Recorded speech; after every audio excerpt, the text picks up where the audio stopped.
الحمد لله الذي هدانا لهذا وما كنا لنهتدي لولا أن هدانا الله لقد جاءت رسل ربنا بالحق الصلاة والسلام على رسول المسدد المصطفى الأمجد المحمود الأحمد أبي القاسم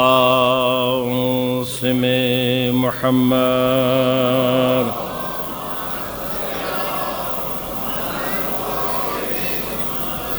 والصلاة والسلام على أسد الله الغالب غالب على كل غالب علي بن أبي طالب والصلاة والسلام على سيدة المعصومة المظلومة الطاهرة البتول بضعة الرسول فاطمة الزهراء سيدة نساء العالمين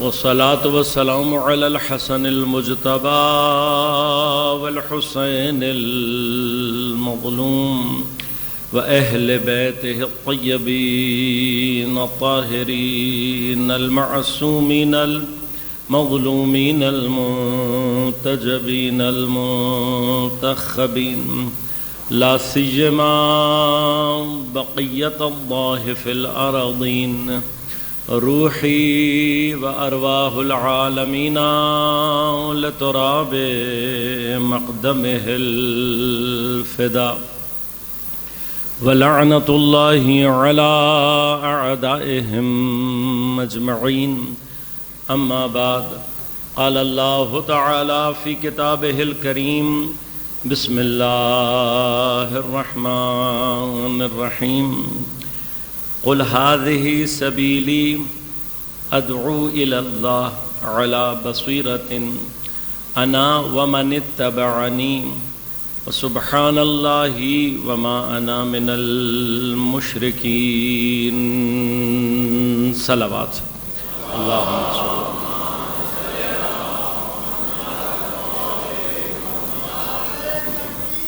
الله أكبر اللہ اکبر یا رسول اللہ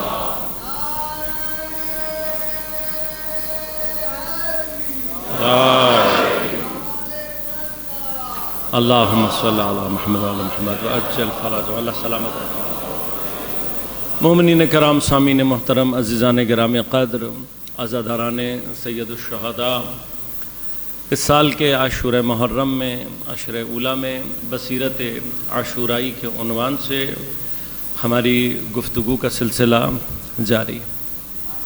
آپ کی خدمت میں اس موضوع پر گفتگو کے لیے سورہ مبارک یوسف کی 108 نمبر آیت کو سرنامہ کلام کے طور پر انتخاب کیا اور آپ کی خدمت میں تلاوت کا شرف حاصل کیا۔ پروردگار عالم اپنے حبیب سے ارشاد فرما رہا ہے قل اے نبی آپ کہیں، کیا کہیں؟ ہذہ سبیلی، یہ میرا راستہ ہے، ادعو الی اللہ، میں اللہ کی طرف دعوت دیتا ہوں، بلاتا ہوں، علی بصیرتن، بنیاد اس دعوت کی بصیرت پر ہے۔ بصیرت رکھتا ہوگا تو اسے پیغمبر کی دعوت سمجھ میں آئے گی، اگر بصیرت نہیں رکھتا ہوگا تو چاہے پیغمبر کے ساتھ ہو، صبح و شام رہے، پیغمبر کو دیکھتا رہے، سنتا رہے، ملتا رہے، لیکن اگر بصیرت نہیں ہے اسے دعوت کبھی بھی سمجھ میں نہیں آ سکتی۔ بصیرت ایک ایسی قوت ہے، بصیرت ایک ایسا نور ہے، اس کی جو کیفیت ہے وہ یہ کہ یہ بصیرت اگر ایجاد ہو جائے یہ حجاب کون و مکان کو ختم کر دیتی ہے۔ حجاب کون و مکان یعنی کیا؟ سوال میرا تمام جتنے بھی ہمارے برادران اہل سنت ہیں، مسلمان، شیعہ، سب سے جو قرآن کو مانتے ہیں، پیغمبر کہہ رہے ہیں ہاذہ سبیلی، یہ میرا راستہ ہے، ادعو الی اللہ، میں دعوت دیتا ہوں، علی بصیرتن، بصیرت کے اوپر، انا ومن اتبعنی، میں اور جو میری اتباع کرنے والے ہیں۔ سوال، یہ جو سبیل ہے جب پیغمبر اپنی حیات میں کہہ رہے ہوں گے تو سننے والوں کو پتہ ہے ہاذہ سبیلی، کیوں؟ غور کیجیے گا، ایک مقام ہے جو یہاں عرض کروں گا اور تھوڑا سا تیزی کے ساتھ آگے بڑھوں گا، کل کا مطلب بھی اپنی جگہ رکا ہوا ہے، اس کو بھی میں نے کنٹینیو کرنا ہے۔ مرحلہ یہ ہے، یہ ہاذہ سبیلی، یہ ہاذا اس میں اشارہ ہے، اتنا تو بہرحال ہم سب کو اندازہ ہے۔ ہاذہ یعنی آپ انگلش میں کہتے ہیں دس، مثلا یہ دس لگا کر، یہ ہاذا لگا کر، انگلش کا تو مجھے نہیں پتا، اردو کا بھی میں نہیں جانتا، لیکن عربی چونکہ زبان فصاحت اور بلاغت ہے، عربی کا مرحلہ یہ کہ جب آپ نے اشارہ کر دیا تو اشارہ مشار الیہ چاہتا ہے۔ ہاذہ اشارہ ہے، مشار الیہ جس کی طرف اشارہ کیا جائے۔ اب عربی فصاحت اور بلاغت یہ کہتی ہے کہ یہ ہاذہ مشار الیہ کو معین اور مشخص کر دیتی ہے، اسپیسیفائڈ کر دیتی ہے۔ اگر اسپیسیفائڈ نہ ہو تو پھر کبھی بھی آپ ڈائریکشن جہاں اشارہ کیا ہوگا لا متناہی طور پر جاتے جائیں، وہ کہتے ہیں جہاں تک پھر جا رہا ہے اشارہ جاتے جاؤ۔ لہذا اشارہ ضروری ہے، محدود کرتا ہے، مشخص کرتا ہے، تبھی اشارہ ہے۔ لہذا عربی میں اس میں اشارہ اسماء معرفہ میں آتا ہے۔ کیوں معرفہ میں آتا ہے؟ اس لیے کہ یہ اسپیسیفائی کر دیتا ہے۔ جیسے ہی اسپیسیفائی ہوتا ہے نکرہ ختم ہو جاتا ہے، معرفہ شروع ہو جاتا ہے۔ معرفہ کا ایک معنی عام طور پر اگر آپ اپنے ذہنوں میں لانا چاہیں، یعنی وہ جو معرفت کے دائرے میں آ جائے، جس کی معرفت مقصود ہو۔ بس یہ ہاذہ کیا کرتا ہے؟ ہاذہ کا کام ہے کہ یہ اپنے مشار الیہ جس کو اشارہ کیا جا رہا ہے اس کو اسپیسیفک کر دیتا ہے۔ اب جب یہ اسپیسیفک کر دیتا ہے تو پھر ہوتا یہ ہے کہ کوئی اس مطلب کو تبدیل نہیں کر سکتا۔ اب میں اس کی مثال سورہ مبارکہ یوسف سے ہی دوں گا اور پھر ہم بات کو آگے بڑھائیں گے۔ ثانیاً اسی کے ساتھ جو مطلب عرض کرنا چاہتا ہوں دوسرا وہ یہ ہے کہ قرآن کریم کے جو ادعات ہیں، اس کے جو دعویٰ ہیں فصاحت اور بلاغت کے، اس میں ایک دعویٰ یہ بھی ہے کہ قرآن کریم میں اضافی گفتگو کہیں نہیں ہے۔ قرآن نے اضافی لفظ استعمال نہیں کیے، لہذا جہاں کہیں پر بھی قرآن میں الفاظ کی تکرار ہوئی ہے، مثلا سورہ رحمان میں فَبِأَيِّ آلَاءِ رَبِّكُمَا تُكَذِّبَانِ، وہ کہتے ہیں بھائی اتنی مرتبہ اللہ نے کہا، ایک دفعہ کہہ دینا کافی نہیں تھا؟ علماء فرماتے ہیں کہ نہیں، اگر ایک دفعہ کہہ دینا کافی ہوتا تو خدا ایک ہی دفعہ کہتا۔ تو کب بار بار کیوں کہا؟ کب بار بار اس لیے کہا کہ ہر آیت تمہاری معرفت کے ایک درجے کو بلند کرے گی، اس درجے کے اعتبار سے تم کہو گے سبحان ربی الاعلی، خود بخود کہو گے، یہ سبحان تمہارے اندر سے نکلے گا۔ فَبِأَيِّ آلَاءِ رَبِّكُمَا تُكَذِّبَانِ، اس کا جواب جو آپ نے سبحان سے دینا ہے، اب یہ تمہاری معرفت۔ میں ایک مثال دے دیتا ہوں، خدا آپ لوگوں کو توفیق دے، گلگت بلتستان جائیں آپ انشاءاللہ، پاکستان کی شمالی علاقہ جات میں سیر و تفریح کے لیے، تو ایک منظر وہ ہوتا ہے جو آپ کو جہاں آپ کھڑے ہوتے ہیں وہاں سے دکھائی دے رہا ہوتا ہے۔ اب جیسے ہی آپ پہاڑ پہ چڑھنا شروع کرتے ہیں، ہر کچھ اونچائی پر جا کر آپ جب پلٹ کر دیکھتے ہیں تو منظر مختلف ہو جاتا ہے. کیوں؟ جتنی آپ اونچائی پر جاتے جائیں گے آپ کا ہورائزن اتنا وسیع ہوتا چلا جائے گا. جتنا ہورائزن وسیع ہوگا اتنا منظر تبدیل ہو جائے گا. اب بعض علاقے واقعاً ایسے ہیں کہ آپ ہر کچھ اونچائی پر جا کر جب پلٹ کر دیکھیں گے تو آپ کہیں گے واہ سبحان اللہ. ہر الگ مرحلے پہ ایک الگ جہان معرفت ہے. آپ دیکھیں گے تو جب دیکھیں گے تو ہر جگہ آپ کیا کہیں گے؟ سبحان اللہ. سورہ رحمان اسی طرح سے ایک سمجھ لیں پہاڑی ہے معرفت کی. اب آیت با آیت جس کو سمجھ آتا چلا جائے گا وہ ہر اگلی آیت کی منزل پر کہہ رہا ہوگا فَبِأَيِّ آلَاءِ رَبِّكُمَا تُكَذِّبَانِ.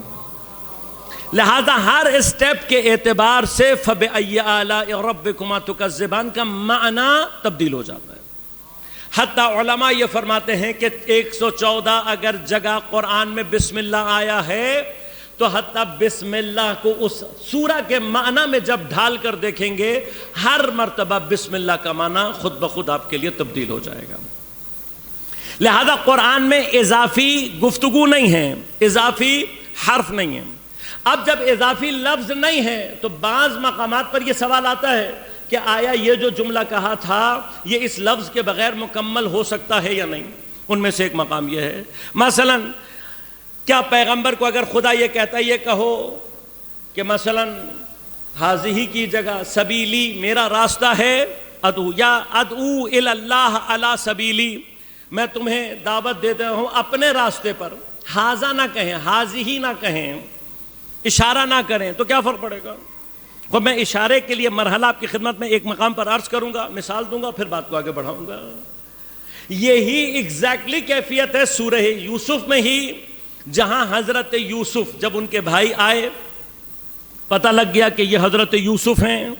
اب جب وہ آئے تو آ کر انہوں نے حضرت یوسف کو حضرت یعقوب کی کیفیت بتائی کہ بھائی آپ کے غم میں روتے روتے بابا کی آنکھیں وَبْيَضَّتْ عَيْنَاهُ, انشاءاللہ ایک مطلب آئے گا وہاں میں عرض کروں گا دوبارہ. حضرت یعقوب علیہ السلام نابینا نہیں ہوئے تھے, اس کو کنفرم کر لیں. یہ جو کہا جاتا ہے کہ نابینا ہو گئے تھے, نہیں, نابینا نہیں ہوئے تھے, کیونکہ نابینا ہونا عیب ہے اور خدا معصوم کو عیب دار نہیں بناتا. معصوم خدا کی بہترین احسن مخلوق کا احسن ڈیزائن ہے. لہذا معصوم میں کبھی بھی نہ جسمانی عیب ہو سکتا ہے, کبھی نہیں ہوگا. معصوم میں جسمانی عیب کبھی نہیں ہوگا. معصوم میں عقلی عیب کبھی نہیں ہو سکتا, کیونکہ اگر عقل میں عیب آ جائے تو معصوم سے پتہ ہی نہیں لگے گا کہ جو وہ بتا رہا ہے وہ خدا کی طرف سے ہے یا شیطان کی طرف سے ہے. لہذا عقلی عیب نہیں ہوتا تو معصوم نہ کبھی اس کو ہذیان ہوگا, نہ کبھی نسیان ہوگا, نہ کبھی شک ہوگا, نہ کبھی شبہ ہوگا, نہ کبھی جادو اس پر اثر کرے گا. وہ ہمارا ایمان اس پر ہے. کیوں؟ ایک لحظے کے لیے بھی اگر آپ معصوم کی عقل پر شک کریں گے پورا قرآن اور شریعت مشکوک ہو جائے گی. لہذا ہمارے ہاں یہ مباحث نہیں پائے جاتے کہ مثلا اللہ نے فرمایا انا انزلناہ فی لیلۃ القدر, اور لیلۃ القدر بتا دیا تھا, پیغمبر باہر نکلے, 2 آدمی لڑائی کر رہے تھے, پیغمبر کو بھول گیا. یہ اسرائیلیات ہیں, یہ مذاق ہے, یہ توہین نبوت ہے. جس نبی کو اتنے فاصلے پر چیزیں یاد نہ رہتی ہوں, نہ حضرت کے ساتھ چاہوں, جو اتنے سے مقام پر لیلۃ القدر عام رات نہیں ہے. جو بھی معذرت کے ساتھ, یہ میں بعض اوقات سخت الفاظ کا عادی نہیں ہوں لیکن مجبور ہو جاتا ہوں کہ جو بھی جاہل یہ کہہ رہا ہے کہ شب قدر ایک عام سی رات ہے, اس میں کوئی ایسی خاص بات نہیں ہوئی, تو مجھے مجبوراً اس کے بارے میں یہ کہنا پڑے گا کہ اس نے شاید شب قدر کا ترجمہ صحیح پڑھا نہیں ہے, اسے پتہ نہیں لگا کہ شب قدر میں خدا کہہ کیا رہا ہے.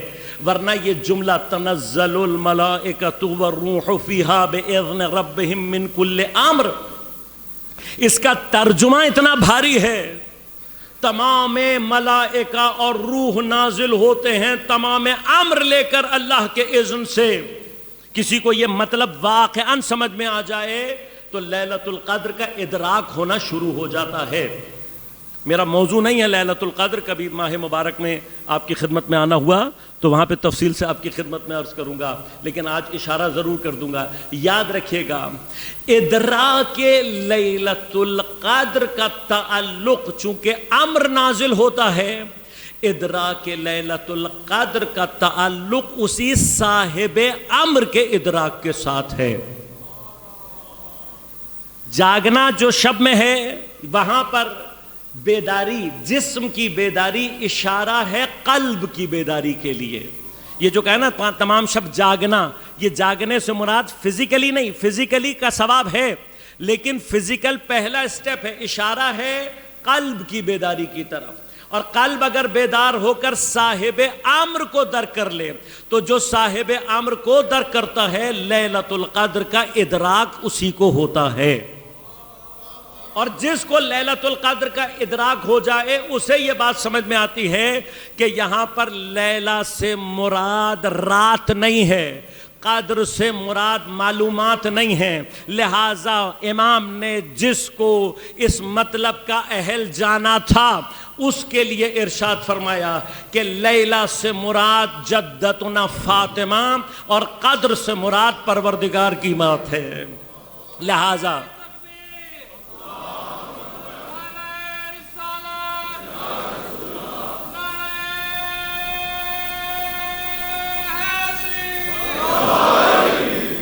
یاد رکھیے گا، پیغمبر پر یہ کیفیت طاری نہیں ہوتی، وہ مقصود نہیں ہے بتانا، نہیں چاہتے شریعت میں، خدا نہیں چاہتا کہ آپ کو پتہ لگے. اب اس کے بعد کیا فلسفہ ہے وہ اپنی جگہ عرض کروں گا، 3 شبیں کیوں کہی ہیں، کیا مقصد ہے وہ اپنی جگہ مقام. لیکن اصل ادراک لیلۃ القدری صاحب امر کے ادراک کے ساتھ ہے. جسے صاحب امر کا پتہ لگ جائے اسے لیلۃ القدر خود بخود حاصل ہو جاتی ہے. وہ مقام ہے الگ. اب یہ جو مرحلہ ہے، پیغمبر پر کبھی بھی عیب نہیں آتا، نہ جسمانی عیب، نہ عقلی عیب، اور نہ ہی کبھی معصوم کے لیے نسبی عیب ہو سکتا ہے. معصوم کے نسب میں کبھی عیب نہیں ہو سکتا. لہٰذا معصوم کی نہ ماں کافرہ ہو سکتی ہے اور نہ باپ کافر ہو سکتا ہے، نہیں ہو سکتا. نہ کافر ہو سکتے ہیں اور نہ ہی کبھی اس نسب کے اندر کوئی بھی غیر از حلال سلسلہ آ سکتا ہے، کبھی بھی نہیں ہو سکتا. پس معصوم میں یہ 3 عیب کبھی نہیں ہوں گے. حضرت یعقوب نابینا نہیں ہوئے ہیں لیکن حضرت یوسف کے جدائی میں اتنا گریہ کیا ہے کہ وَبْيَضَّتْ عَيْنَاهُ، ان کی آنکھیں سفید ہو گئیں. آنکھیں سفید ہو گئیں یعنی کیا؟ نابینا نہیں ہوئے ہیں لیکن آنکھوں کی حالت ایسی ہو گئی ہے کہ چہروں کو پہچان نہیں پاتے، فرق نہیں کر پاتے چہروں میں. نابینا نہیں ہوئے ہیں، صرف یہ کہ دور سے چہرہ ایگزیکٹلی بلر ہو جاتی ہیں چیزیں، بس اس سے زیادہ نہیں. لیکن یہ کیفیت ہوئی ہے حضرت یعقوب کی. سارے مسلمان، خود قرآن کہہ رہا ہے بھائی آپ کے لیے روتے روتے یہ حاصل ہو گیا، تو اس کے بعد بھی مسلمان ہم سے پوچھتا ہے کہ رونے کی دلیل کیا ہے. اگر یاد رکھیے گا، اگر یعقوب، آپ کو پہلے دن کی گفتگو اگر یاد ہو تو میں وہاں سے جوڑ رہا ہوں، اگر جناب ہاجرہ پانی کے لیے دوڑ رہی ہوتی تو کنواں ملتا، پانی نہیں تھا. وہاں حضرت ہاجرہ کی سعی کا تعلق ولایت کا دفاع تھا. یہ ولایت کے دفاع کا اثر تھا کہ اللہ نے ہاجرہ کو کنویں تک نہیں پہنچایا بلکہ ایسا چشمہ جاری کر کے دیا جو قیامت تک جاری رہنے والا ہے. تو یہ نکات ہیں، ان کو سمجھنے کی ضرورت ہے. ایک طرف خدا خود کہہ رہے فی وادی غیر ذی زرع، ایسی وادی نہ جس میں دانہ ہے، نہ پانی ہے، نہ آب ہے، نہ گیا ہے، نہ کوئی پودا ہے، نہ پانی، کچھ نہیں ہے. جہاں کچھ نہیں ہے وہاں اگر ولی کی دفاع اور نظام ولایت کے دفاع کے لیے ایک خاتون اپنے پورے وجود سے صحیح کر دے، خدا اسی زمین سے قیامت تک جاری ہونے والا چشمہ جاری کر دیتا ہے۔ تو آج اگر دفاع نظام ولایت میں کوئی امت پوری طرح سے باہر نکلی ہوئی ہو اور اپنی جان، مال، اولاد سب قربان کرنے کے لیے خدا کی بارگاہ ہمیں کھڑی ہو، تو پھر آخری حجت کا ظہور کیسے نہیں ہوگا؟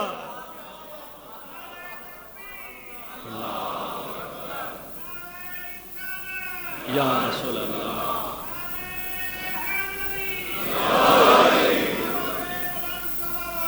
اللہم صلی علی محمد وعجل فرجہ۔ حضرت حاجرہ پانی میں اسی طرح سے حضرت یعقوب کا گریہ بیٹے کے لیے نہیں ہے، بیٹے کے لیے نہیں رو رہے، کس لیے رو رہے ہیں؟ ولی سے جدائی کے لیے۔ یہ جو ولی سے جدائی کا غم ہے، یہ وہ غم ہے جو عبادت بن جاتا ہے، ولی سے جدائی کا۔ ہمارا بھی گریہ، ہم اپنے مردے کو نہیں روتے، یہ تمہیں کیوں نہیں سمجھ میں آیا ہے؟ ہم اپنے مردے کا بھی غم 3 دن سے زیادہ نہیں مناتے۔ جس کا غم اس کی شہادت سے پہلے رسول نے بنایا ہے، اس کا حق ہے کہ اس کا غم قیامت تک منایا جائے۔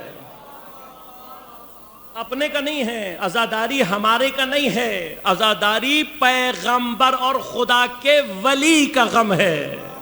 یہ انبیاء کی سنت ہے۔ حضرت یعقوب ولی کے لیے، لیکن ولی کے لیے بھی اتنا روئے ہیں کہ وہ بیضت عینا ہو۔ اب رونا بھی ولی کے لیے ہے۔ آنکھیں پھر بھی سفید ہو گئیں۔ اب جب سفید ہو گئیں، بھائیوں نے آ کر جب پتہ لگ گیا، کہا حضرت یوسف سے۔ اب حضرت یوسف کون ہیں؟ عزیز مصر۔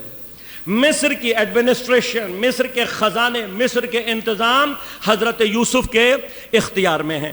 اب میں سارے یہ جتنے بھی وسیلے کے منکر ہیں، ان سب کو ایک ہی دفعہ میں پوچھنا چاہتا ہوں کہ حضرت یعقوب کو آنکھوں کا مسئلہ تھا، بھائیوں نے حضرت یوسف کو بتایا، ادھر بھی نبی ادھر بھی نبی، دونوں ہی نبی ہیں۔ ایک بیمار ہے، دوسرے کو اس کے بارے میں بتایا جا رہا ہے۔ خوب آپ کے حساب سے جب پتہ لگا ہوگا حضرت یوسف کو کہ بابا کی آنکھیں سفید ہو گئی ہیں، اپنے زمانے کی سپر پاور، اب یہ کبھی تاریخ کا موضوع رہا تو عرض کروں گا، میرا اپنا ذاتی، البتہ میرا موضوع نہیں ہے، میں بعض موضوعات میں چھلانگیں لگا دیتا ہوں، جسارت کرتا ہوں، لیکن کاش ہمارے پاس آرکیولوجی کا کوئی بچہ ہو کہ جو آرکیولوجی پر کام کر رہا ہو، تو میں اس کو یہ مشورہ دوں گا کہ مصر کے احرام کی ساخت کو حضرت یوسف کے زمانے کے قحط سے جوڑ کر دیکھے۔ اب نہیں ہے، لیکن بہرحال بات ہم نے کہہ دی۔ احرام مصر کا ایک اہم تعلق حضرت یوسف سے ہے، ہو سکتا ہے، پاسبلٹی اس کے اوپر کام کیا جا سکتا ہے، لیکن اپنے زمانے کی سپر پاور ہے مصر۔ اس سپر پاور کے عزیز مصر ہیں جناب یوسف، یعنی کیا اس زمانے کا سارا کنٹرول بڑا جتنا بھی ہے وہ حضرت یوسف کے اختیار میں۔ تو جب بابا کے بارے میں پتہ لگا کہ بابا کی آنکھیں خراب ہو گئی ہیں، حضرت یوسف کو کیا کرنا چاہیے تھا؟ بھائی دنیا کا اس زمانے میں جو بہترین طبیب تھا، اس کو کہتے بہترین میڈیسن لے کر میرے بابا کے پاس جاؤ، علاج کرو، یا بابا کو لے آؤ ہمارے پاس، دنیا کے بہترین ہسپتال، بہترین حکیم، بہترین دوا، ہم علاج کر دیں گے۔ کیا حضرت یوسف نے؟ نہیں کیا۔ نبی ہیں اللہ کے، مستجاب الدعویٰ ہوتے ہیں، تو اپنے بابا کے لیے دعا کر دیں۔ نبی مستجاب، البتہ خود حضرت یعقوب مستجاب الدعویٰ ہے، اور یہ ہو نہیں سکتا کہ حضرت یعقوب نے دعا نہ کی ہو کہ پروردگار میری آنکھوں کو ٹھیک کر دے، لیکن اللہ نے حضرت یعقوب کی آنکھوں کی شفا دعا میں نہیں رکھی۔ دعا ضائع نہیں ہوتی، یہ میں بچوں کو اکثر اس مقام پر آ کر یہ بتاتا ضرور ہوں کہ اگر آپ کی کوئی اسپیسیفک دعا قبول نہ ہو رہی ہو تو مایوس ہونے کی ضرورت نہیں ہے، کیونکہ یہ پروردگار کا کام ہے کہ وہ یہ طے کرے گا کہ وہ چیز آپ کی مصلحت میں ہے یا نہیں، اور وہ آپ سے اتنی محبت ضرور کرتا ہے کہ اگر وہ چیز آپ کی مصلحت میں نہیں ہوگی تو آپ جتنا مرضی الہا کر لیں وہ کبھی بھی آپ کو وہ چیز نہیں دے گا، بالکل اس محبت کرنے والی ماں کی طرح سے کہ جس کا بچہ تڑپ تڑپ کر تیز دھار چھری مانگ رہا ہو، تو ماں بچے کے رونے کو نہیں دیکھتی، وہ یہ دیکھتی ہے کہ چھری اس کی ہلاکت کا باعث بن جائے گی، وہ اس کا رونا تڑپنا برداشت کر لیتی ہے، چھری اس کے ہاتھ میں نہیں پکڑاتی۔ جب ماں اتنی محبت کرتی ہے تو جو 70 گنا محبت یا اس سے زیادہ کرتا ہے وہ اپنے بندوں کو کبھی۔ لہذا اگر آپ کے مسلسل اصرار پر آپ کی کوئی دعا قبول نہیں ہو رہی تو مایوس نہ ہوں، اور ثانیاً یاد رکھیں اس کا کوئی نہ کوئی سبسٹیچیوٹ خدا اپنے پاس محفوظ رکھتا ہے، کہ جو انشاءاللہ موضوع رہے گا تو پھر تفصیل سے عرض کریں گے۔ اب حضرت یعقوب بھی نبی ہیں، یقیناً دعا کر رہے ہوں گے، لیکن چونکہ ایک مصلحت نہیں ہے، دوسرا اللہ نے یعقوب علیہ السلام کی شفا کو دعا میں نہیں رکھا، لہذا نہ دعا سے شفا ملی، نہ حضرت یوسف نے طبیب بھیجا، دوائی بھیجی، نہ کچھ بھی نہیں۔ کیا ہوا؟ جب انہوں نے کہا بابا کی آنکھیں سفید ہو گئی ہیں، حضرت یوسف نے کیا کہا یہ میری قمیض، ہاذہ قمیصی، ہاذا قمیص، یہ میری قمیص، یہ قمیص میری لے جاؤ اور اس کو بابا کے چہرے پر ڈالنا۔ اب یہاں پر ہاذا کیوں کہا؟ اگر وہ کہتے میری قمیص لے جاؤ، اذهبوا بقمیصی، میری قمیص لے جاؤ، جملہ مکمل ہے یا نہیں؟ بے قمیصی کہہ دیا تو میری قمیص ہے۔ کیوں کہا اذهبوا بقمیصی ہاذا، میری یہ والی قمیص لے کر جاؤ؟ یہ والی کہنا ضروری تھا کیا؟ کہاں ضروری تھا؟ کیوں ضروری تھا؟ کہ اس لیے ضروری تھا کہ اگر حضرت یوسف کہتے اذهبوا بقمیصی، میری قمیص لے جاؤ، یہ بچوں کو بتا دوں عربی میں ہی یہ جو آپ قمیص کو قمیص کہتے ہیں یہ عربی سے ہی آیا ہے، اردو سے وہاں نہیں گیا، اردو میں قرآن نہیں پڑھ رہا، قمیص عربی کا ہی لفظ ہے۔ اذهبوا بقمیصی، میری یہ والی قمیص، ہاذا یہ والی لے کر جاؤ۔ کہا بھئی ہاذا کیوں کہا ہے جب یہ بات پوری ہو رہی ہے؟ اذهبوا بقمیصی، میری قمیص لے جاؤ، ہاذا کہنے کی کیا ضرورت ہے؟ فرمایا اگر حضرت یوسف ہاذا نہیں کہتے تو آج کا قرآن کے معنی میں تحریف کرنے والا یہ کہہ رہا ہوتا کہ کوئی قمیص نہیں تھی، یہ کنایا تھا، کسی بھی چیز کا کہیں سے بھی جوڑ جاڑ کر پیدا کر لیتا کہ بھئی کوئی قمیص ومیص نہیں تھی۔ حضرت یعقوب نے، حضرت یوسف نے کنایتاً کہا تھا قمیص ومیص کوئی چیز نہیں تھی، کوئی نہیں تھی قمیص، کیوں قمیص سے کسی کو شفا تھوڑی ملتی ہے؟ تو کیا کہتا کوئی قمیص نہیں ہے۔ لیکن جیسے ہی حضرت یوسف نے کہا اذهبوا بقمیصی ھذا، تو اب دنیا میں قیامت تک کوئی ایک بھی توجیہ کرنے والا پیدا نہیں ہو سکتا جو یہ کہہ سکے کہ کوئی قمیص نہیں تھی۔ کیوں؟ ھذا نے اپنے مشار الیہ کو مقید کر لیا تھا، بس جیسے ہی مشار الیہ مقید ہوتا ہے تو آپ مشار الیہ کو کنائے میں نہیں لے جا سکتے، اشارے میں نہیں لے کے جا سکتے، مجاز میں نہیں لے کے جا سکتے، اس کے لیے ضروری ہے کہ مشار الیہ کا حقیقی مصداق موجود ہو، بس آپ قمیص اب تبدیل نہیں کر سکتے۔ یہی وجہ ہے کہ بات تو غدیر کے میدان میں یوں بھی پوری ہو جاتی کہ حضرت فرماتے من کنت مولا فعلی مولا ہو، جس کا میں مولا ہوں اس کا علی بھی مولا ہے۔ یہ ھذا کہنے کی ضرورت کیا ہے؟ ھذا کہنے کی ضرورت اسی لیے تھی اگر پیغمبر اشارہ کر کے علی نہ بتاتے تو دنیا اشاروں کی طرف جاتی، کناؤں کی طرف جاتی، مجاز گوئی کی طرف جاتی۔ کہ بھئی غدیر میں کوئی علی کو بلند نہیں کیا تھا، کسی شخص کی طرف اشارہ نہیں کیا تھا، بلکہ علی کنایا تھا، اشارہ تھا، مجاز تھا۔ پیغمبر نے قیامت تک کے لیے اشارہ کر کے کسی ایک ذات کو معین اور مشخص کر دیا، لیکن مشکل یہ تھی کہ لوگ بعض ایسے بھی ہو سکتے تھے کہ جو یہ کہتے کہ پیغمبر نے ھذا کہہ کر اشارہ کیا تھا، لہٰذا ہمیں تو دکھائی ہی نہیں دیا کہ کس کی طرف اشارہ کیا ہے، لہٰذا پیغمبر نے اشارے کو پوری قوت کے ساتھ مقید کیا، اپنے ہاتھوں پر بلند کر کے، پھر کہا من کنت مولا ہو فہذا علی۔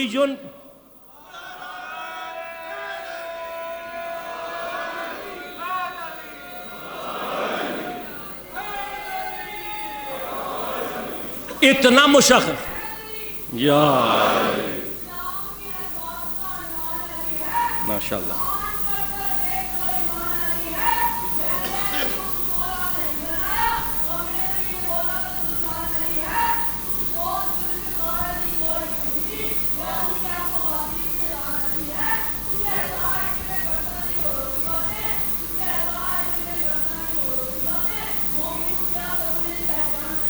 ماشاء اللہ.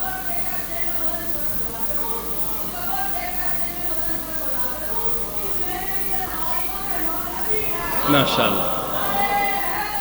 یا سلامت رہے، سلامت رہے. عزیزان من، اب پیغمبر نے معین اور مشخص کر دیا، ہاتھوں پر بلند کر کے اشارے کو اتنا مقید کر دیا کہ اب کوئی کہہ ہی نہیں سکتا کہ یہ اشارہ تھا، مجاز تھا، کچھ اور تھا. مقید اور مشخص. تو جب علی نہ تبدیل کر سکے،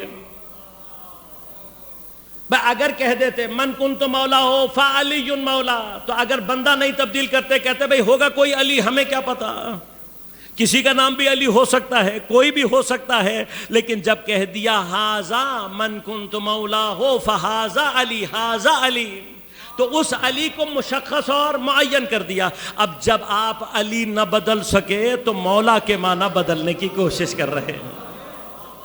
راستہ نہیں ملا کہ علی کو بدل دیں، تو آخری حل کیا تھا؟ کہ بھئی مولا کے نام بدل دو، مولا کے معنی بدل دو. کبھی کہہ دو کہ دوست ہے، کبھی کہہ دو کہ کچھ اور ہے، کبھی کچھ اور کہہ دو. لیکن مسئلہ تو یہ ہے، یہ تو اپنی ذہنیت اور اپنے ذوق اور اپنے نصیب کا مسئلہ ہے کہ پیغمبر نے پہلے کہا کیا میں تمہارے نفوس پر اولا بانفسکم نہیں ہوں، اولا کہہ کر پیغمبر نے اس سے پہلے کہ مولا کہیں، مولا کے معنی کر دیے تھے. لیکن اس کے باوجود بھی من کنت مولا ہو فہذا علی مولا میں حضرت نے اپنی مولائیت کو مقدم صرف اس لیے رکھا ہے کہ جو مجھے جیسا مولا سمجھے گا علی کو ویسا ہی مولا سمجھے گا.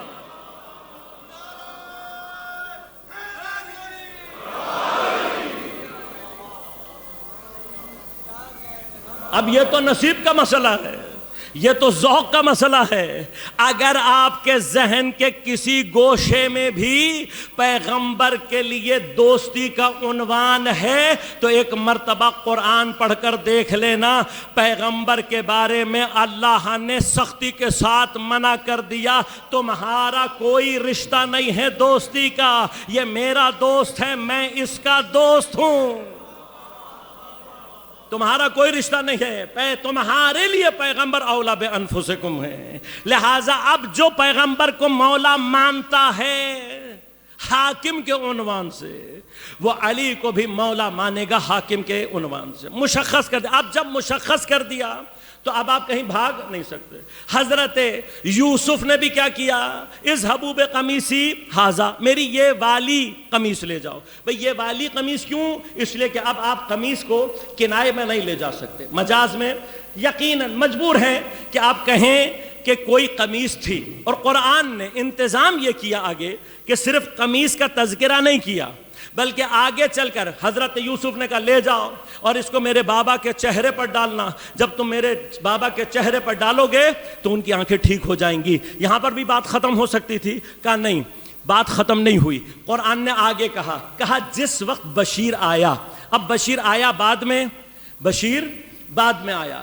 جب قمیص لے کر چلے تھے حضرت یوسف کی تو ابھی قمیص مصر سے چلی نہیں تھی، اور یعقوب علیہ السلام کو کنعان میں بیٹھے بیٹھے حضرت یوسف کی خوشبو آنا شروع ہو گئی.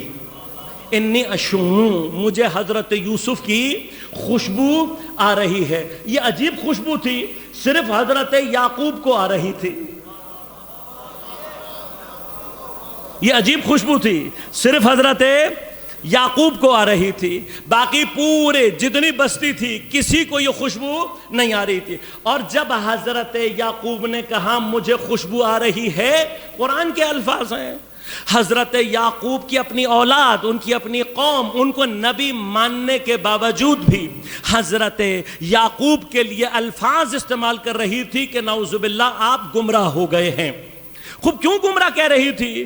اس لیے کہ غیبت حضرت یوسف کو تقریباً 35 یا 40 سال ہو چکے تھے اور حضرت یوسف کا کوئی بھی نشان معلوم نہیں تھا، کوئی نشان، کوئی علامت، کچھ پتہ نہیں لگ رہا تھا. لہٰذا اس غیبت میں سب نے یقین کر لیا تھا کہ یوسف نہیں ہیں. صرف ایک منتظر ایسا تھا، یوسف. یوسف کا صرف ایک منتظر ایسا تھا جس کو یقین تھا کہ ایک دن یوسف ضرور واپس آئے گا. یہ واقعہ اللہ نے بیان اسی لیے کیا ہے تاکہ آگے چل کر جب آخری حجت کی غیبت کے زمانے میں لوگ یہ اعتراض کر رہے ہوں گے کہ اتنی طولانی مدت میں شاید حجت مر چکی ہے, نہیں آ سکتی, اور اتنی طولانی مدت میں حجت کا انتظار کرنے والوں کو کوئی گمراہ کہہ رہا ہوگا, کوئی دیوانہ کہہ رہا ہوگا, تو یاد رکھو حقیقی منتظر وہ ہوگا جو غیبت کی طولانی کے باوجود, غیبت کے طولانی ہونے کے باوجود اپنے انتظار کو باقی رکھتا ہے, باقی رکھتا ہے. یہ باقی رہنا خود بصیرت چاہتا ہے. حضرت یعقوب حضرت یوسف کی غیبت کے مرحلے میں واحد باپ بصیر ایسے تھے کہ جنہوں نے تمام کوششوں کے باوجود بھی حضرت یوسف کی زندگی اور حضرت یوسف کے ظہور پر ایمان رکھا تھا. اب ہوا کیا, جیسے اب مسئلہ, لیکن ایک سوال بس یہاں پر کر رہا ہوں, اس کو ذہن میں رکھیے گا کہ یہی ابھی مصر سے قمیص چلی نہیں ہے اور حضرت یعقوب کو کنعان میں بیٹھے بیٹھے خوشبو سنگھائی دے رہی ہے, سنگھائی دے رہی ہے. تو میں حضرت یعقوب سے سوال کر سکتا ہوں یا نہیں, یا جناب یعقوب جب تمہارا یہ لال کنویں میں پڑا ہوا تھا, فی غیابات الجب, جب کنویں کی غیبت میں پڑا ہوا تھا, تب آپ کو حضرت یوسف کی خوشبو نہیں آئی؟ جب حضرت یوسف کو تھوڑے سے پیسوں کے عوض بیچا جا رہا تھا, تب آپ کو یوسف کی خوشبو نہیں آئی؟ جب یہی یوسف مصر کے بازاروں میں بک رہا تھا, آپ کو خوشبو نہیں آئی؟ جب یہ زلیخا کا غلام بن رہا تھا, آپ کو خوشبو نہ آئی؟ جب زلیخا اپنے دام میں پھنسا رہی تھی, آپ کو خوشبو, زندان چلا گیا نہیں آئی, زندان سے چھوٹ گیا نہیں آئی, قحط آ گیا, سب کچھ ہو گیا, آپ کو اپنے یوسف کی خوشبو نہیں آئی. تو یہ آج خوشبو آنے کی وجہ کیا ہے؟ تو ایک جواب ہے, وہ سارے کا سارا دورانیہ غیبت حضرت یوسف کا تھا. جیسے ہی غیبت ختم ہوئی اور آپ نے اعلان کیا کہ میں یوسف حجت زمان ہوں, تو جو واحد منتظر تھا اس تک خوشبو خود بخود پہنچ گئی.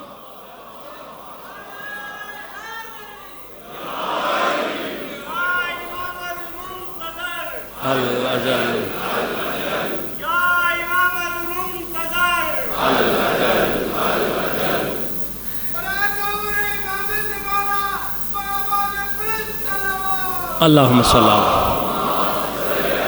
محمد. خب اب اپنے نوجوانوں کو ایک نکتہ دے رہا ہوں, اس کو غور سے سمجھنا. حضرت یعقوب کے معاملے میں بھی یہ خوشبو کیوں سفر کر رہی ہے تیزی سے؟ بصارت حضرت یعقوب یقیناً ضعیف ہے.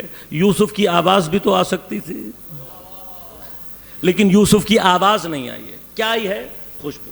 خوشبو کا ایک فلسفہ جو ہو سکتا ہے پاسبل وہ یہ ہے کہ انسانی اعضاء میں, البتہ یہ حضرت یعقوب کے لیے نہیں ہے, حضرت یعقوب کے لیے یہ بات نہیں کر رہا ہوں, ہمارے اور آپ کے لیے بات کر رہا ہوں. انسانی اعضاء میں فطری اعتبار سے جو عضو سب سے زیادہ پاکیزہ عضو ہے, فطری اعتبار سے, فطری اللہ کے نظام میں جو عضو سب سے زیادہ پاکیزہ رہ جاتا ہے وہ ہے ناک. وہ مدرک جو سب سے زیادہ پاک رہ جاتی ہے وہ کیا ہے؟ سونگھنے کی قوت. کیوں؟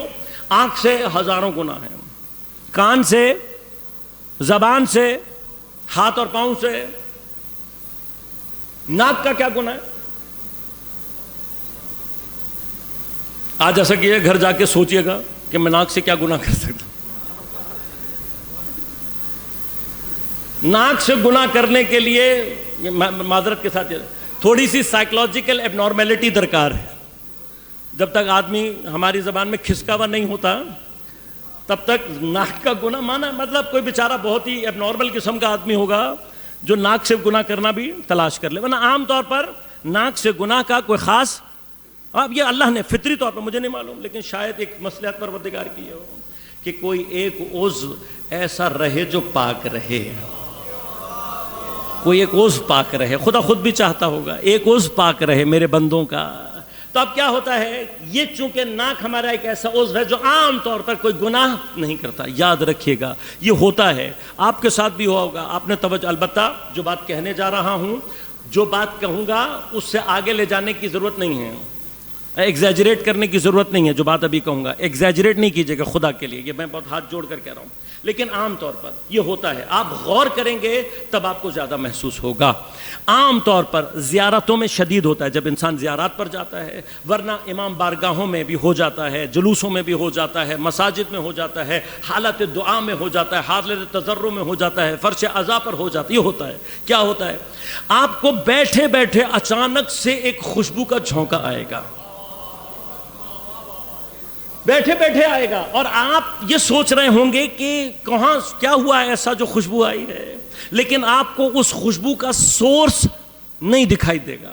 میرے استاد کہتے ہیں یہ جو خوشبو آتی ہے اس کا تعلق معصومین سے ہوتا ہے، لیکن اس کے لیے جب تک قلب پاکیزہ نہ ہو، اب مشکل کیا ہے، کوئی گل بدن تو گزرا ہے پاس سے، کوئی گل بدن تو گزرا ہے پاک سے جس کی خوشبو آ رہی ہے، لیکن اب دکھائی کیوں نہیں دیتا، اس لیے کہ میری آنکھ گناہ کر رہی ہے، سنائی کیوں نہیں دیتا، اس لیے کہ کان گناہ کر رہا ہے، میری بات کیوں نہیں پہنچ رہی، اس لیے کہ زبان گناہ کر رہی ہے۔ واقعاً اگر انسان اپنے اعضاء کو پاک کرنا شروع کر دے، حجت زمان اور ہمارے درمیان غیبت صرف ہمارے گناہوں کی وجہ سے ہے، یہ میں نے نہیں کہا، یہ خود ائمہ نے فرمایا۔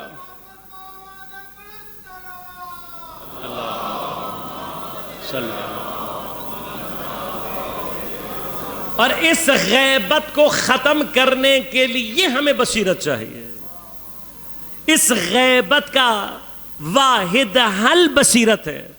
اگر بصیرت ایجاد ہو جائے تو کبھی بھی یہ غیبت درمیان، اور بصیرت کیا ہے، سامنے اللہ مثالیں دے رہا ہے، آپ پھر بھی اٹکے ہوئے ہیں اس میں کہ قبر سے کیسے شفا مل جاتی ہے، خاک شفا سے کیسے شفا مل جاتی ہے۔ خدا کیا کہہ رہا ہے، حضرت یعقوب کے لیے حضرت یوسف نے قمیض بھجوائی، اور یہ کہا، یہ الفاظ ہیں قرآن کے، کہ بشیر لے کر آیا، اور جس وقت اس نے چہرے پر قمیض ڈالی فرتد بصیرا، حضرت یوسف کی آنکھیں ٹھیک ہو گئیں۔ بہت سارے واقعات میں پروردگار نے قرآن میں تفصیل نہیں استعمال کی، ضرورت نہیں ہے۔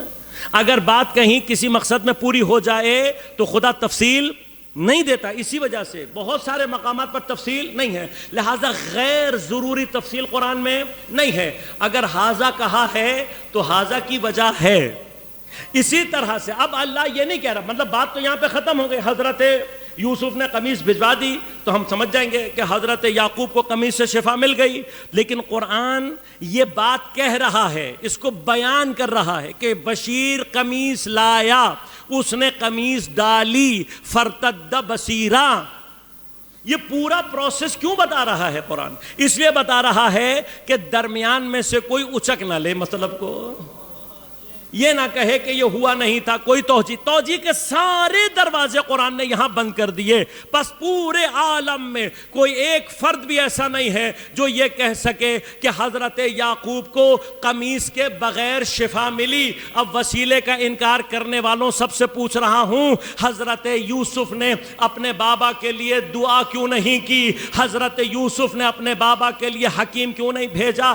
دونوں طرف نبی ہیں، نہ حضرت یعقوب غلطی کر سکتے ہیں نہ حضرت یوسف غلطی کر سکتے ہیں۔ حضرت یوسف بھی جو قمیص بھیج رہے ہیں وہ اللہ کے حکم ہی سے بھیج رہے ہیں۔ تو اب تمہیں نظر آ رہا ہے یا نہیں کہ اللہ یہ بتا رہا ہے کہ اگر میرا ولی کوئی قمیص کچھ دیر کے لیے اپنے بدن پر پہن لے، اس قمیص کے اندر میں شفا کی تاثیر رکھ دیتا ہوں ایک اور معصوم کے لیے۔ پس معصوم کے بدن کی یہ تاثیر سمجھ میں آئی تھی کہ اگر معصوم سے کوئی چیز منسوب اور منسلک ہو جائے اس میں شفا کی قوت پیدا ہو جاتی ہے. تو جب جناب یوسف کا کرتا حضرت یعقوب کو شفا دے سکتا ہے تو پھر پیغمبر کے حسین منی و انا من الحسین کا درجہ لیے ہوئے لحمہ لحمی دمہ دمی، اس کا گوشت میرا گوشت ہے، اس کا خون میرا خون ہے.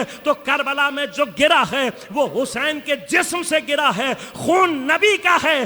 اگر یوسف کا کرتا شفا دے سکتا ہے تو جس خاک میں پیغمبر کا خون ہو، حسین کا خون ہو، وہ خاک اگر مردے زندہ کر دے تو تعجب نہ کرنا.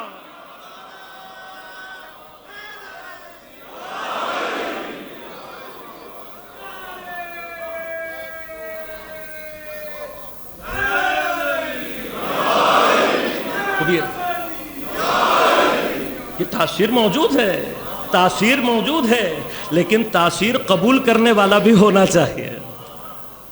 یہی قمیص بشیر کو فائدہ نہیں دے گی، لہٰذا اسی کے اندر زیارت کا فلسفہ ہے جو بچے کہتے ہیں. اب یاد رکھیے گا اس کا معنی کیا ہوا. جناب یعقوب کی بیماری کی شفا کو اللہ نے اس میں رکھا تھا کہ قمیص چلے یعقوب تک آئے، یعقوب کے چہرے پر پڑے. اس وجہ سے یاد رکھیے گا، یہ بھی اس وجہ سے کہ یعقوب باپ تھے، یعقوب باپ تھے.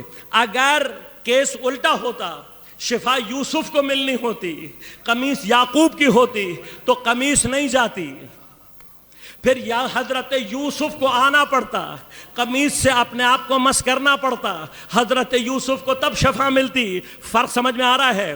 اب جو ہمارے بچے کہتے ہیں مولانا جب زیارت یہاں سے ہو گئی، میرا سلام پہنچ گیا، تو مجھے کیا ضرورت ہے اتنی زحمت کر کے یہاں سے وہاں تک جاؤں، جا کر امام کی ذریعے سے اپنے آپ کو مس کروں. تو میرے بچوں مسئلہ صرف اتنا ہے، کچھ گناہ ایسے ہیں، کچھ بیماریاں ایسی ہیں کہ جن کی شفا کو اللہ نے معصومین کے حرم میں رکھا ہوا ہے، ان کی تربت کے ساتھ رکھا ہوا ہے. تو سلام کرنے سے جو حل ہونا ہے ہو جائے گا، جو حل نہیں ہونا اس کے لیے حرکت کرنی پڑے گی. حرکت میں بھی شفا ہے، پہنچنے میں بھی شفا ہے، گنبد کے نیچے بھی شفا ہے. جب اپنے آپ کو ذریعے سے مس کرتے ہو تمہیں نہیں معلوم پتہ نہیں کون کون سے گناہ دھل جاتے ہیں. امام نے اسی لیے کہا جب بھی تربت پر پہنچو اپنے آپ کو تربت پر گرا دو، مس کرو. کیوں؟ امام جانتے ہیں ہمارا ظاہر ہم سے جدا نہیں ہوتا، ایسے پاک ہو جاتا ہے جیسے ابھی دنیا میں اپنی ماں کے بطن سے آیا ہو. اللہ اکبر یا رسول اللہ.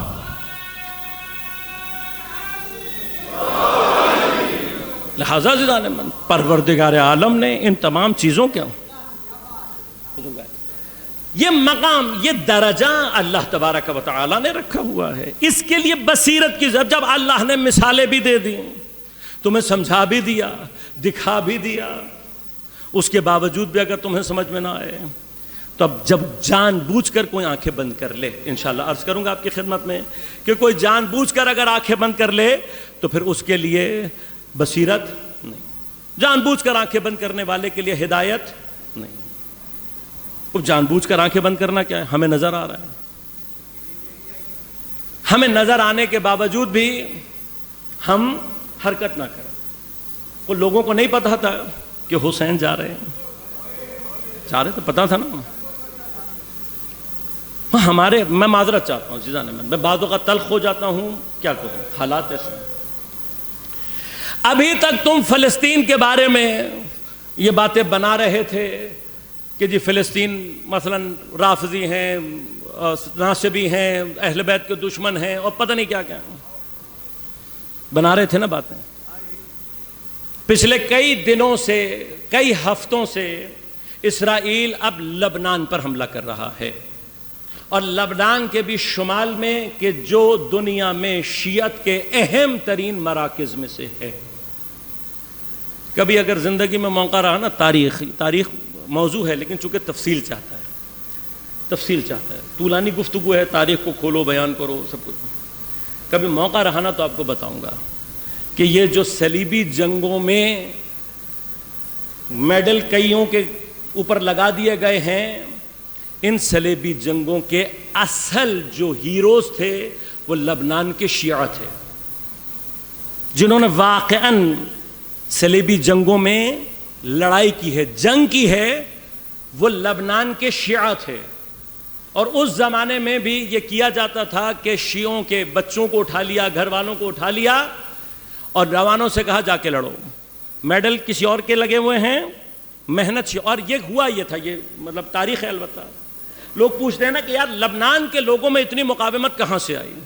اس کی ایک تاریخی بنیاد یہ ہے کہ تب سے ان کو جنگجو وہاں زبردستی بنے تھے، اس زبردستی کا اثر آج ظاہر ہو رہا ہے۔ اب یہ اللہ کا نظام ہے، زبردستی وہاں ہوئی تھی، آج اس زبردستی کا نتیجہ حزب اللہ ہے۔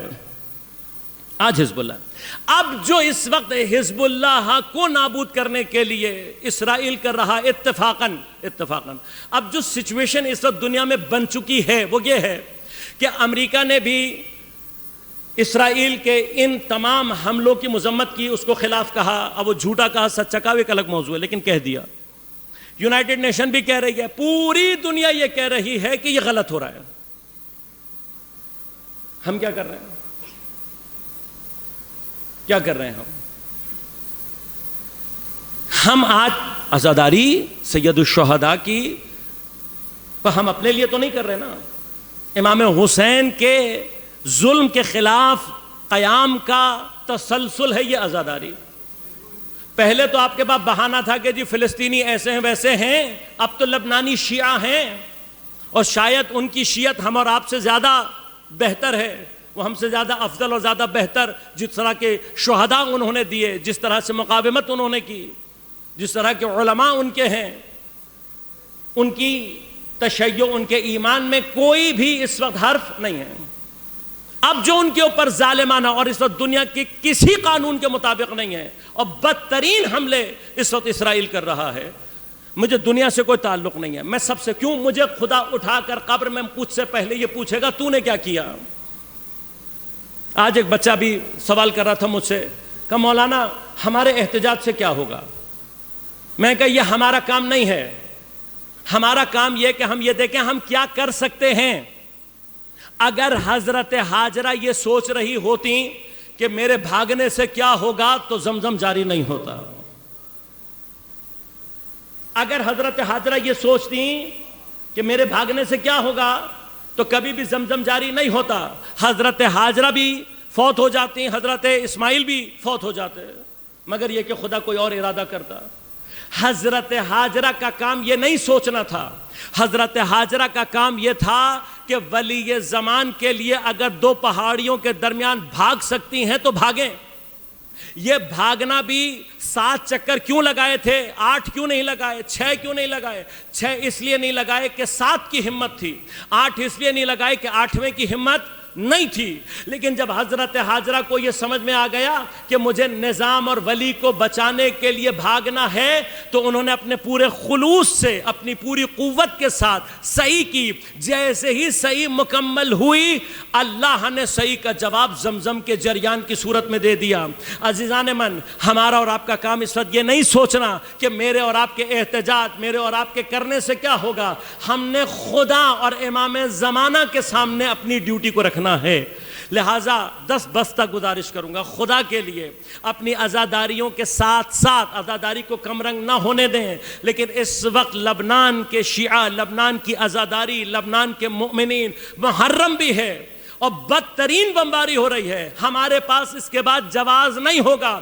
ہم امام کو نہیں کہہ سکتے کہ مولا ہم کہیں جمع نہیں تھے، ہم لوگوں کو جمع نہیں کر سکے۔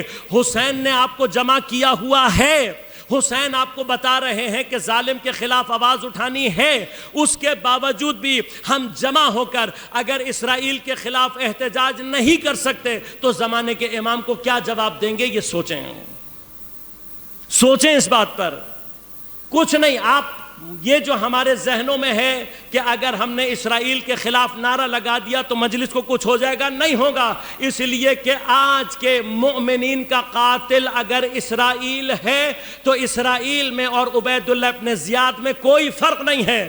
اگر آپ نے آج عبید اللہ ابن زیاد کو لعنتی کہا اور اس کے خلاف آواز لگائی ہے تو اس وقت اسرائیل کے خلاف نعرہ یعنی دربار عبید اللہ ابن زیاد میں کھڑے ہو کر اس کے خلاف نعرہ لگانا۔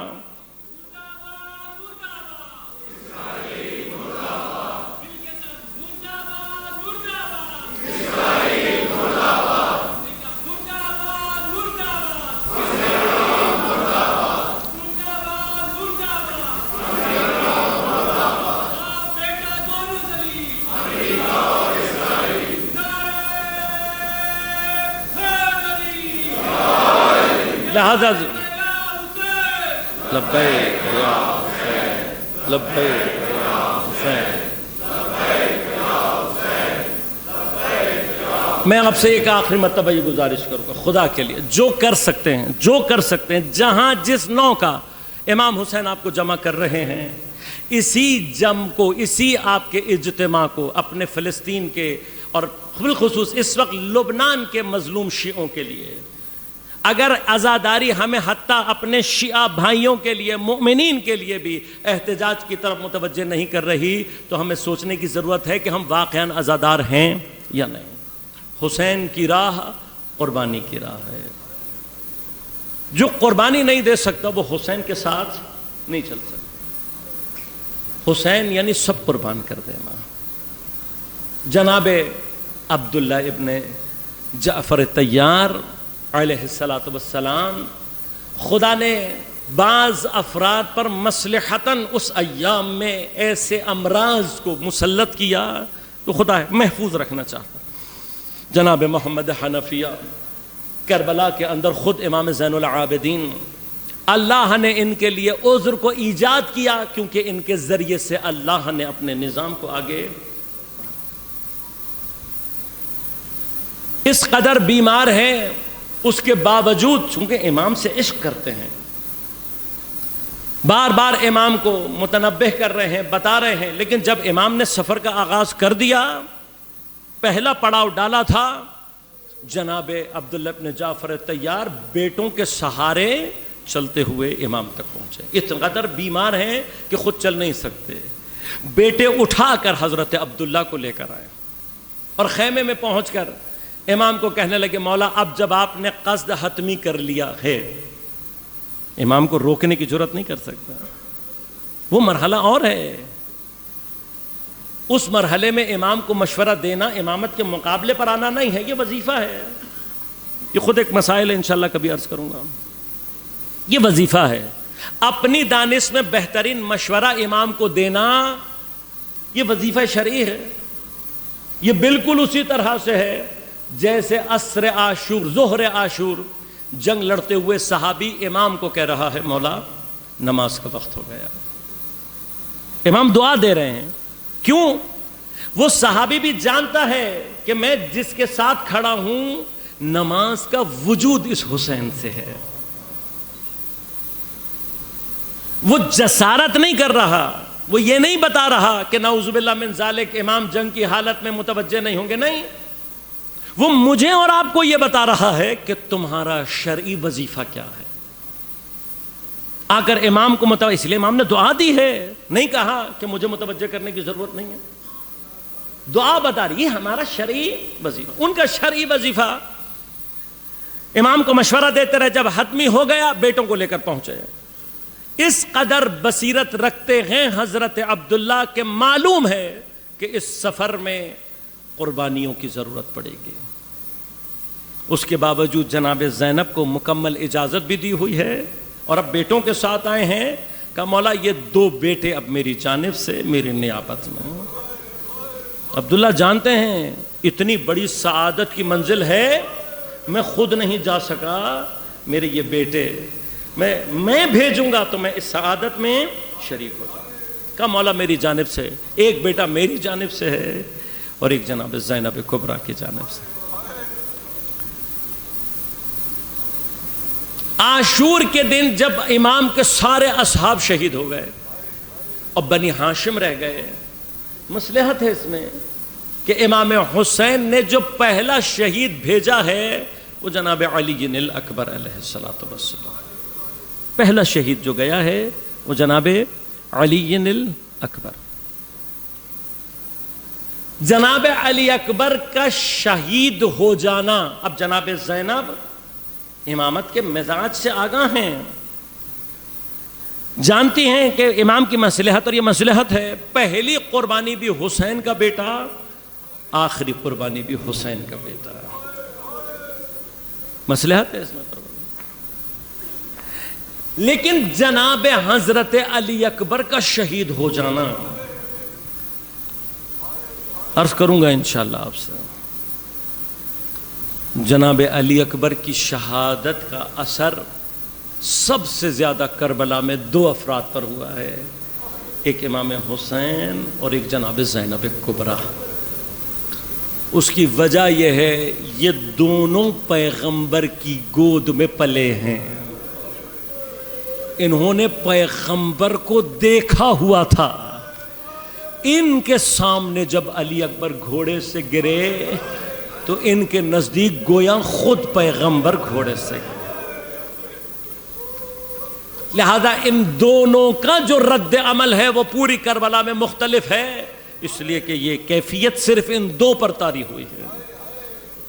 لیکن جناب زینب کبریٰ حضرت علی اکبر کے شہید ہونے کے بعد، مجھے نہیں معلوم لیکن مقاتل نے جو اشارات لکھے ہیں وہ یہ کہ بی بی کا اپنے بچوں سے بیہیویئر میں تبدیلی آ گئی، مجھے نہیں معلوم، خدا جانے جناب زینب کس انداز سے شہزادوں کو دیکھ رہی تھیں، مجھے نہیں معلوم، لیکن یہ زینب کی تربیت کے پلے ہوئے ہیں، آداب امامت سے واقف ہیں، اپنی ماں کی نگاہوں کو دیکھ کر سمجھ گئے کہ ماں بول نہیں رہی لیکن یہ کہہ رہی ہے، یہ کیسے ہو گیا علی اکبر شہید ہو جائے اور زینب کے بیٹے زندہ ہوں، یہ کیسے ہو گیا؟ جناب زینب کی آنکھیں، جناب زینب کی باڈی لینگویج بچوں کو یہ سمجھا رہی ہے، یہ کیسے ہو گیا؟ ارے میں تو تمہیں حسین پر قربانی کے لیے لائی تھی، حسین کا علی اکبر شہید ہو گیا، میرے اون و محمد زندہ۔ ایسی کیفیت تھی کہ شہزادے ایک مرتبہ امام حسین کی بارگاہ میں ہاتھ جوڑ کر کھڑے ہو گئے، کہا ماموں ہمیں جنگ کی اجازت دے دو، ارے ماں کی آنکھوں کی تاب نہیں ہے، جہاں سے گزرتے ہیں ماں کی آنکھوں میں آنکھیں ملا نہیں سکتے۔ امام حسین اپنے بھانجوں سے اتنی ہی محبت کرتے ہیں جتنی خود جناب زینب سے کرتے ہیں۔ شاید ایک فلسفہ جناب علی اکبر کو بھیجنے کا یہ بھی تھا کہ حسین بتانا چاہتے تھے میرے بھانجے میرے بھتیجے مجھے میرے علی اکبر سے کم پیارے نہیں۔ حسین کے لیے مشکل ہے اون و محمد کو روانہ کرنا، لیکن اب شہزادوں کی مشکل سمجھ چکے ہیں۔ ایک مرتبہ شہزادوں کو تیار کیا گیا، امام حسین اور عباس بڑی دور تک ساتھ چلے ہیں، شہزادوں نے حملہ کیا۔ یہ وہ بچے ہیں کہ جن کے اندر ایک طرف سے وراثت میں شجاعت جعفر طیار ہے، دوسری طرف سے وراثت میں شجاعت حیدر کرار ہے۔ ارے دونوں بھائیوں نے مل کر ایسا نقشہ قائم کیا کہ بڑی دور تک لشکر بھاگتا رہا، شہزادے حملے پر حملے کرتے رہے۔ بہت جلد عمر سعد کو سمجھ میں آ گیا کہ جب تک شہزادے ساتھ ہیں ان کو ہرایا نہیں جا سکتا۔ اس شمر نے ایک بڑے لشکر کو بھیجا، پہلی کوشش یہ کی گئی شہزادوں کو الگ کر دیا جائے۔ بس عزیزو 3 دن کی بھوک اور پیاس الگ تھی، اتنی دیر سے جنگ الگ الگ لڑ رہے تھے، بدن پہ زخم آ رہے تھے، لیکن جب دونوں شہزادے جدا ہو گئے تو اب بھائیوں کو ایک دوسرے کی فکر بھی ہے کہ پتہ نہیں میرے بھائی کے ساتھ کیا ہوا ہے۔ بس اس اثنا میں زخم بڑھتے چلے گئے، اور ایک وقت وہ آیا جب شہزادے زخمی ہو کر زمین پر گرے ہیں، ماموں کو آواز دی ہے، لیکن خدا جانے زینب کے بیٹے کتنے زخمی ہو گئے تھے۔ امام حسین اور حضرت عباس بھانجوں کو لینے کے لیے تیزی سے جنازوں کی طرف گئے، لیکن راوی کہتے ہیں شہزادے اتنی دور تک جا چکے تھے کہ جتنی دیر میں امام حسین اور حضرت عباس پہنچتے دونوں شہزادے شہید ہو چکے تھے۔ ارے ایک کو حسین نے سینے سے لگایا، دوسرے کو عباس نے سینے سے لگایا، دونوں کے جنازے لے کر چلے گئے۔ اب جو خیمے کے نزدیک پہنچے، ایک مرتبہ حسین تلاش کر رہے ہیں، ارے صبح سے اب تک جو بھی جنازہ آیا زینب کبریٰ کو سب سے آگے پایا تھا، ارے اب تو شہزادوں کے جنازے آئے ہیں لیکن زینب کہیں دکھائی نہیں دے رہی۔ ایک مرتبہ کہا اماں فضا، ارے زینب کہاں ہے؟ شہزادے آئے ہیں۔ جناب فضا دوڑتی ہوئی جناب زینب کے خیمے میں پہنچی، جیسے ہی پردہ ہٹایا دیکھا زینب کبریٰ سر سجدے میں رکھا ہوا ہے، رو کر کہہ رہی ہے پروردگار زینب کی قربانی کو اپنی بارگاہ میں قبول کرنا، پروردگار زینب کی عزت تیرے ہاتھ میں ہے، ارے میرے بچوں کو اپنی بارگاہ میں قبول کرنا۔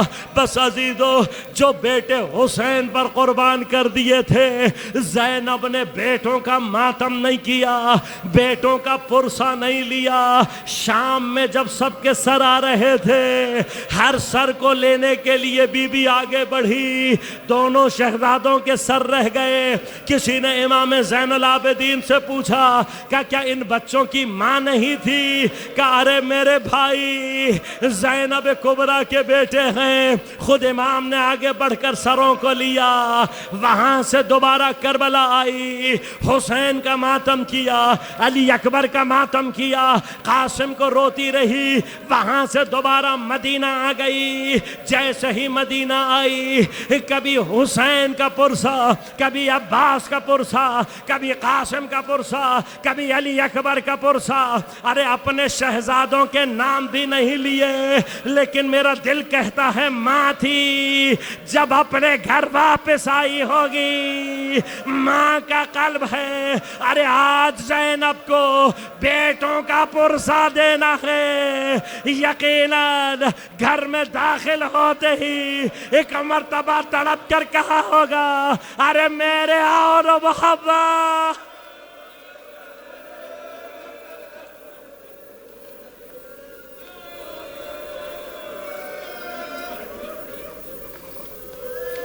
ولعنت اللہ وسيعلم الذين ظلموا أي منقلب۔ ماتم حسین